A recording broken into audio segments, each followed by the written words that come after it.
पूरा इंडिया हिला का चले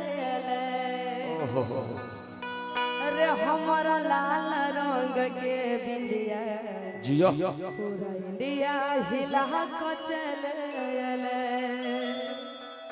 कि देखी देखी के थाक गेलै सब देखी देखी के थाक गेलै सब लागे कुछो हेरा क चले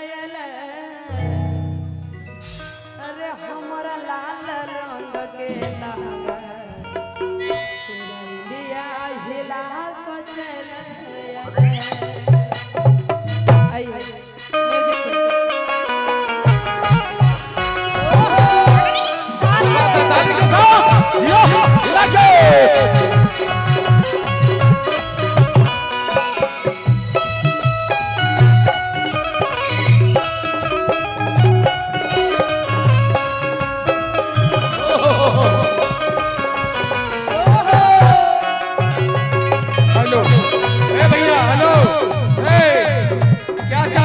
बोलिए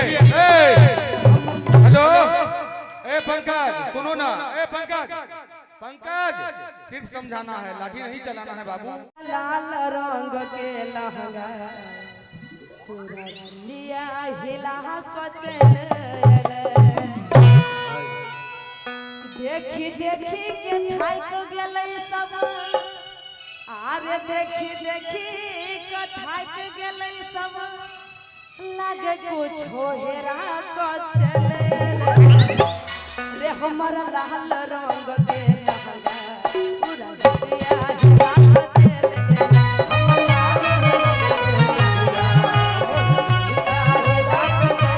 देखी देखी के थाक गेलै सब देखी देखी के थाक गेलै सब लागे कुछो हेरा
कहना है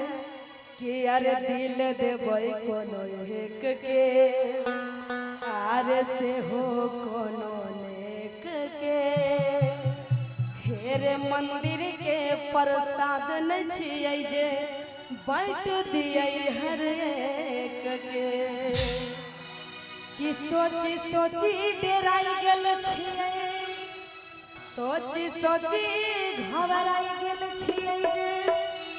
पूरा दिल में डर लग गेले और कि हमारा लाल रंग के बिंदिया पूरा इंडिया हिला क चले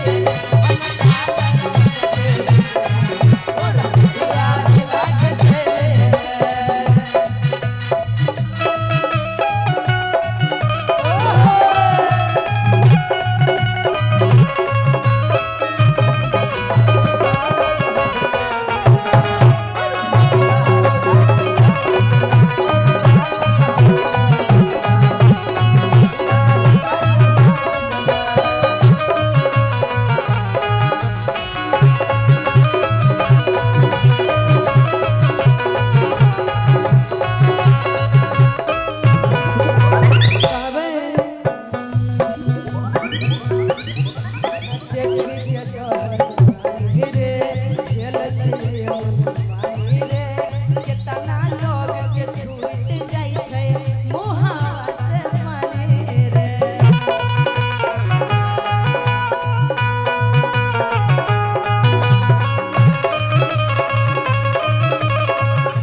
मुस्कानिया पर हमरा दिल में आग लग गेले कि हमरा लाल रंग के बिंदिया पूरा दुनिया के लाग चले लाल रंग के बिंदिया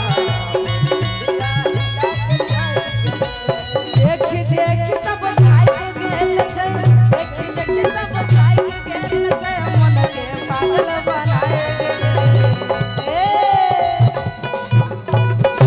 कि हमरा लाल रंग के लहला पूरा